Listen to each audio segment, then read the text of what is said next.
So, guys, the Extreme BBM Tuesdays and Fridays, we get to hang out with people that make the music, and we get to have these conversations about some of the songs you listen to between the week, Monday to Friday, all right? That is 1 to 2 p.m. East African time on the E-Jazz Mix. So we have Drew Schueler, who has been on the show for a year and some change. Okay, we started off with Drew Schueler with the Head Start, and then we've gone on to have even the latest single that we just played actually today. If you're getting to hear this, we actually taped this on Tuesday, so we've already played the new single that is To Know I Hurt You. So we shall be getting into more of that. But first, welcome to the show. How are you doing, Drew? I'm doing super well. Stoked to be here. Thanks for having me. Yeah, great to have you on finally, after a year and some change. Right. Yeah. So this is a pandemic relationship. Yes, absolutely. Yes, and a lot happened in the pandemic. Speaking of relationships, I saw that. But anyway, we shall get into it later on. But welcome to the show. First of all, as we're trying to, I don't even know if normal can be used anymore, but as we're getting to adapt to living with this, during the pandemic, you put out a lot of music. What keeps you going? A lot of people find, it's tough for them to keep putting out music. Yeah. Well, the pandemic definitely hit everyone differently. For me, I was already producing all of my music beforehand. And so for me, it kind of, all my co-writes that I was scheduled to write with all these other people got canceled, like obviously, because no one was meeting up anymore. So I had all this free time where I'm just sitting there and I'm like, I still want to create all the time. Like I want to be churning out as many songs as possible. So I had a bunch of stuff that was just kind of like already written. And then I started writing a bunch of other new songs. And essentially for me, it was a stressful time in terms of like the whole world. But for me creatively, for my like artistry, I just put my head down, went to work, and got a lot of really awesome songs that I'm super proud of that came out of that season. Yeah, that's really interesting. And I even speaking of your journey, you started off producing for other people too, right? Yes. Yeah. And so talk to me about that. Did you get tired of being behind the scenes and decided to start making music by yourself, for yourself? Somewhat. So essentially, like I've grew up like in a bunch of different bands. So I was in a band in high school. I was in a band in college. And then when I graduated from there, I actually wasn't a producer back then. I just kind of demoed here and there and did like, not great recordings of myself. And then I'd give it to someone else to kind of take it to the next level. And, it was probably 5 years ago. I was getting frustrated of like going to other people and being like, I hear it in my head and I'm trying to get like you to see what I'm trying to say. And I couldn't articulate my thoughts very well. So I just was like, maybe I should just try to learn it just so I could like talk to another producer and say, this is what I mean. And you know what I'm talking about. And then I kind of fell in love with the process of producing. So that was kind of like my love of writing music, performing what has been, 10 plus years, but my love of like recording and actually producing was, in the last 5 or so. So doing that, I started producing my own stuff. And then I had a handful of artists and writers that I work with in Nashville who, would come up to me and say, hey, I love what you did with your stuff. It's very pop sounding. Can you make my stuff sound like that? So that was kind of how I started producing for other people, was after I had already been doing it for myself. And then when you did that, you came out with an EP, which was your debut EP. That is A New Perspective, right? Yeah. Yes. That was the first like project I did as like as I called myself like a producer. So what was the old perspective? The old perspective. Oh gosh. The old perspective for me was, that was, I guess, like those other bands that I was in. It was always a group mentality, which I love. Like I love the energy of being with other people. And so for me, the new perspective was going on my own and just being Drew Schueler and not like a band, not a group. And that was really like hard for me. It was nerve wracking. Although I was a singer in both of the other groups, but it was a group thing. And it just felt like more of like a team. And then when I started my own thing, I was like, gosh, this is nerve wracking. And I felt called to do it. And I'm so glad I took that leap of faith, like to do it myself, because I've loved it ever since. And I still get the camaraderie by doing co-writes, working with other people, collaborations. Like I still get that energy that I love. So I kind of get the best of both worlds right now. And that would have been challenging, because with the EP New Perspective that you put out as your debut project, you produced, mixed, did everything by yourself. What gave you the confidence, to go out and have the faith in yourself in doing all that? Right. That was kind of my goal for that one was to essentially teach myself. And so I had no time limit on it. I was just like, I'm going to like sit here and if I don't know how to like make my vocals sound good, I'll go on YouTube and type in how to make a clean pop vocal chain. And, I would teach myself, I'd find a weakness, an area of it, whether it was the production, the mixing, the recording. I would find something that I didn't love about it and say, what can I do better here? And then I eventually like just learned all of that through that process. I mean, I'm still learning more and more every day, but that was like the bulk of my growth, was just going from, I'm not confident in myself as a producer. And then I did this EP. And then after the EP, I was like, I'm still I'm nowhere close to where I want to be, but gosh, like I'm proud of this work that I created and I learned so much. And now I feel confident enough to tell people, yeah, I actually do produce my stuff. And then since then I've grown in my mind exponentially. Like I think every production I do is just getting better and better. Do you think during the time of the pandemic that helped you creatively, that you had to sit down and we all had time on our hands and devoted to what we were doing? Honestly, I do. I really do. I think for me personally, like I go on like Twitch. I go on Twitch and watch like producers like actually make songs on there. And these are like producers that I really look up to. And I listen to their songs, or have been for like 5 years. And, I'm a big fan of them. And then all of a sudden they're like on YouTube or on Twitch, breaking down their songs that are like hits. And I'm like watching them do this literally through a screen. And so I even remember I watched like Jeremy Zucker, who's one of my favorite artists. He did a breakdown of his song Lake House, and it was just on YouTube. And he's just like talking through, here's how I made this sound. Here's how I did this. I'm just watching this, like learning from somebody who, was in a different part of the country. And it was because of the pandemic that he was like, hey, I'm just going to do this random thing, or I'm going to break it down online. So I love that. I think I've learned so much from that kind of stuff. Yeah. And I think that's interesting too. And, being that you had come from bands and then you're working in as a solo act now, and you're producing and mixing everything, then what do you do? Let's say you are stuck somewhere, because someone sent me this today. There's an artist that had sent me a project to listen to. And when I asked them, when is this coming out? They said, I don't know. I still feel like I need to reproduce the beat. I still feel like I need to deliver my part better. I feel like what do you do when you're stuck at that point? That's what he asked me. So I'm asking you as an artist, as a musician too. What do you do when let's say you're stuck and you feel like you can do something, but you don't know what it is at that moment? Right. I mean, to be honest, that happens to me very often, where some songs, like just from the initial like instrumentation, I just know where it's going to be, like where it's going to go. But that rarely happens for me. Most of the time I can get like, I understand like the generalization of where I want it to be, but a lot of it is just experimenting, messing up, doing things wrong. And like, I'll just play a bunch of stuff. I have so many different recordings of like alternate bridges or alternate verses or weird synth sounds that, in my mind, I try it and then I'm like, it's too distracting from the vocal. So I just delete it.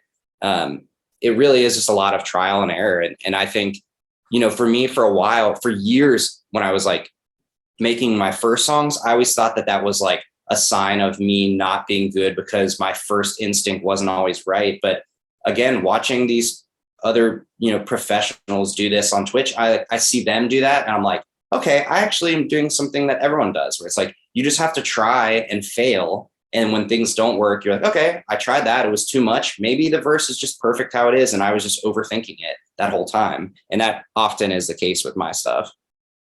And also there's a challenge for people who really keep working on something, and until someone says, hey, it's done, can we just put it out there? Stop doing it. They'll just keep at it, keep tweaking things. And right.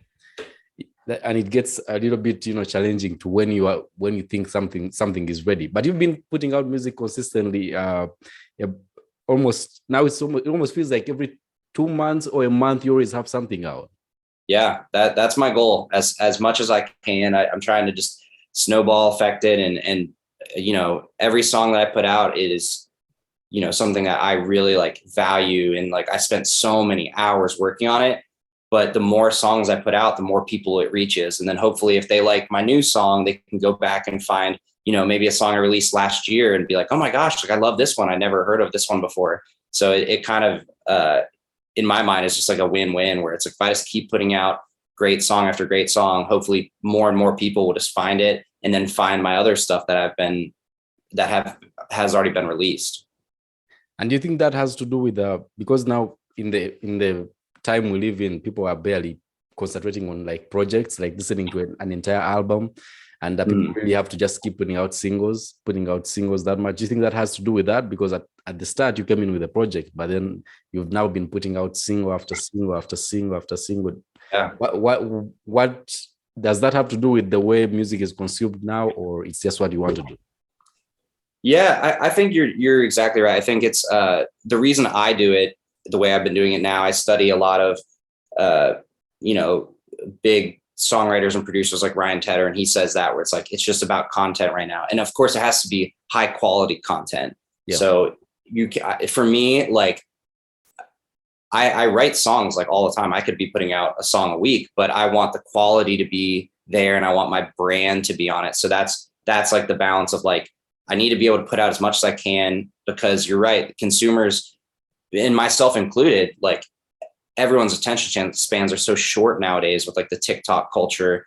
And, there's a lot of people view that as a negative thing, which I totally see that side. And, I definitely sometimes like think like that, but also I think the flip side is that is a really cool, positive thing, where it's like, we as a culture are like always ready to see something new and something exciting. And for me, it's like, if I put out a song and, if I think it's my best song, but for some reason people aren't connecting with it, I'm like, that's okay. I can just work on a new one. And by the time that song's already out, I already been working on 2 or 3 ahead of it. So I'm already like mentally ready for this next song. I'm like, okay, you might not like that one. Well, you're going to love this next one, And so for me as a creator, it's exciting. And also technology has changed so much, where it is more like, it's easier for people like me to sit in a room and learn how to do all the instruments. Whereas, 20, 30 years ago, you couldn't really do a lot of the things you can do now with technology, with Logic, Pro Tools, Ableton. It's like the digital audio workstations are so like advanced now, where you can create a beautiful top 40 level track in a bedroom. You know what I mean? It's amazing. Yeah. And I like that you when people keep embracing technology instead of looking at it as a bad thing, it helps, even advance, because you open up to new challenges. You come in with, if you've been doing this for a while, because you've been into this for what, 10 years now almost? Yeah, about 10 years. So everything changes. Like 5 years ago, the same way your people are putting up music is not the same way now. The way people are putting up music then is not the same way now. So the moment things change and you keep keep looking at it as a positive, I think there is a way it challenges even how you deliver your content and how you can adapt to the new ways of putting out music and how it's consumed, I think. Right. Yeah, no, exactly. So we have a new one that we can talk about, but I think we shall wrap up the show with that. But we had the one with the Watson, the song before that. Yes. And talk to me about that. That is Gold Skies with the Watson. Tell me, how did you link up? And because it kind of does different from what you do. Yeah, totally. So that one was really fun as well. Essentially, Watson is from Toronto, and funny enough, I've actually never met him in real life.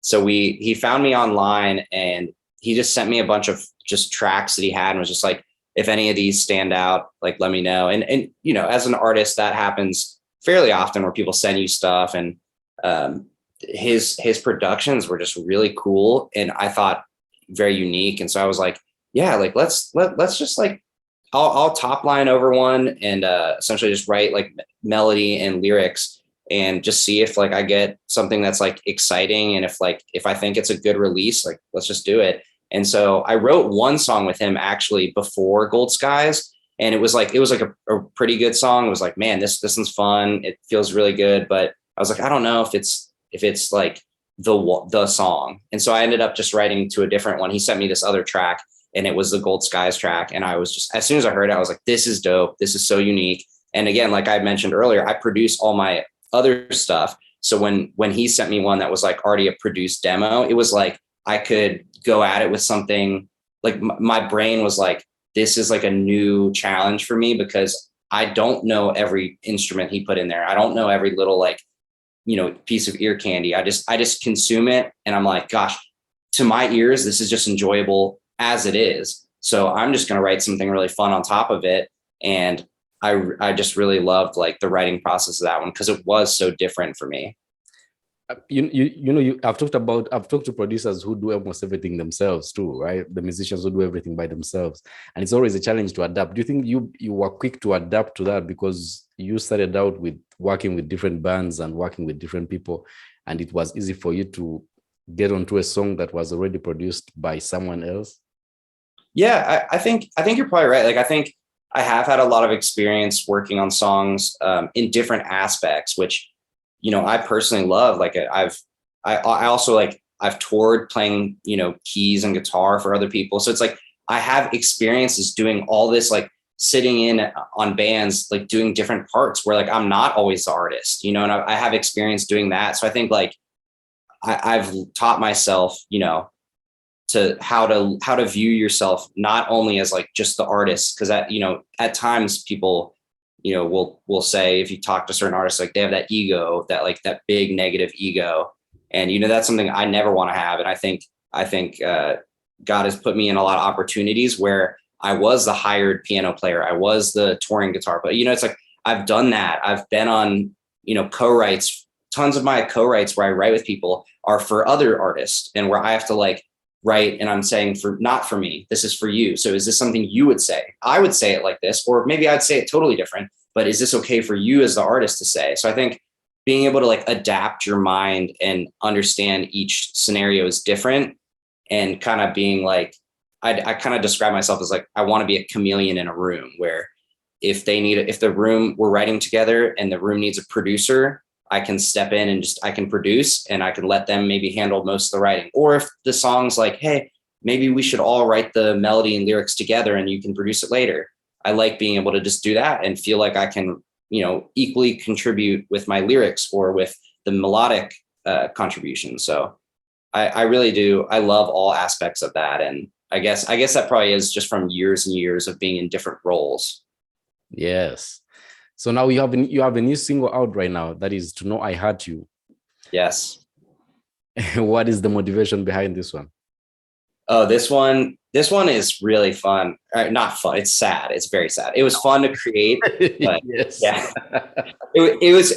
Yeah, it sounds funny to say, but like I was so proud of it. Like I had so much fun recording it, despite it being a very sad song. But yeah, the motivation behind it was essentially I wanted to write a song that I think a lot of people needed to hear, and in a way that was, I guess, like a little bit unique, where you can listen to it from two different perspectives. Where one, you can listen to it as maybe you're the person who, hurt someone you loved. And so, maybe it's like you said something rude to your friend and you hurt their feelings or whatever. And, that you could like hear this and be like, oh my gosh, like this is exactly what I want to say to my friend, and be like, I'm so sorry, like that, if I said something that offended you, maybe you're in that position, or maybe you're on the flip side and maybe you're the one who's been hurt by somebody. And then the goal of the song would be this is what you wish someone would have said to you.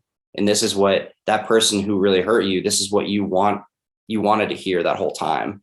And so the goal of it was to kind of, portray that as a kind of duality where you can listen to it from either perspective, and either be the one who hurt somebody and you feel the remorse and the guilt and the regret, or you're the person who has been hurt. And that is just all you want to hear, is somebody just saying, I'm so sorry. I know it's too late. I know it's not enough, but I hurt you and I'm sorry.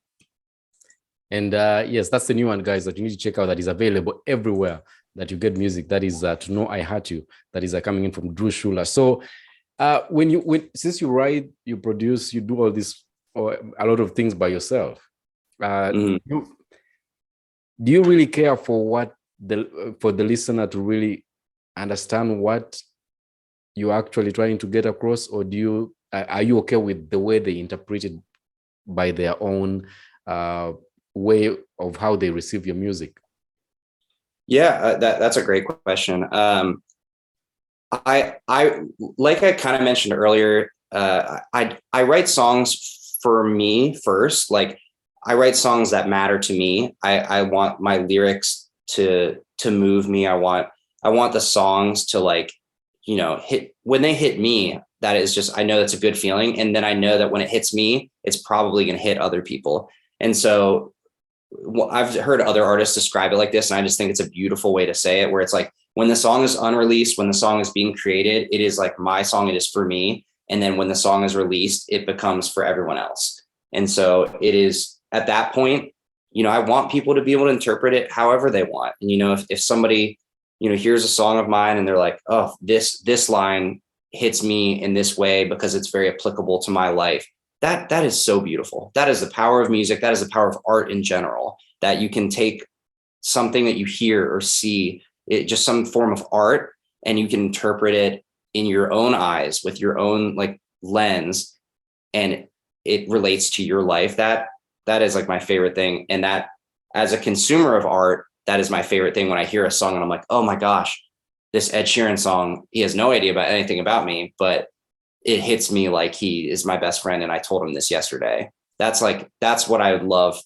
I would love to hear that other people like can hear my songs and, you know, relate to them, even if it's a way that's completely different than how I wrote it or like the perspective I wrote it from. It doesn't matter to me. I just love hearing anybody who is like touched by it. Yes. So to know, the song is To Know I Heart You. That's a new single that you need to check out, guys. But Gold Sky is also one that we've been having on the show that is on eJazz Radio. But you know, the new one is To Know I Heart You. So for people that want to check you out and follow the journey, where can you send them? Yeah, totally. I'm just about everywhere you could look. I mean, I've got a website, drewschueler.com. I'm on TikTok, Instagram, Twitter, just about everywhere. So I mean, anywhere you like stream music, follow people, you can find me. It's just Drew Schueler. Yes, go check out the music, go stream that.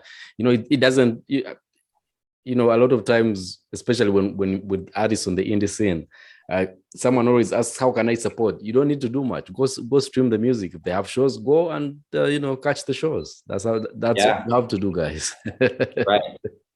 And if you have merch, let them buy the merch too. Come on. Exactly. Yeah, it's true. It's the beautiful thing about music is it's easy to be a fan. If you like the music, literally just listening, if a lot of people listen to your song, that literally can like change your entire life as an artist. So I mean, that's the beauty of it. Yes, thank you. And so this is the start of 2022. What are the plans for this year as we get to wrap up? I actually have quite a few plans. I'm finishing up another single right now. It is kind of a continuation of the story of To Know I Hurt You. It's a different perspective of that. So it's kind of like a further, you know, furtheration of that story, which is going to be really cool. So that's going to be coming out in a couple months. And then I have a bunch of other singles like getting ready as well. So I have a lot more music coming, and it's going to be a really fun year. I'm very looking forward to it. And you look forward to giving us a cohesive project? I think I will. I think what I'm going to do is I'm going to package a lot of the singles I've released in the past, as well as all these future songs, plus some other like surprise things, and then put it together as like a joint album, like extended. All right. So thank you so much for hanging out with us on the show today. And once again, guys, go to drewschueler.com. That's the website. You can get all the things from there, and support the new single To Know I Heart You that is available right now. And that's what we are playing next. So I'll let you introduce that as we get out. Yes. Up next is To Know I Hurt You by me, Drew Schueler. Yes, guys, I'll be back when Tuesdays and Fridays. That's when we do this, the Extreme BPM, okay? 8 p.m. East African time, Tuesdays and Fridays on eJazz Radio. And in case you miss any of the shows on any podcast app of choice, just search for the Extreme BPM and you'll get that. All right, from me to you and yours, be safe, guys, and take care of yourselves until next time.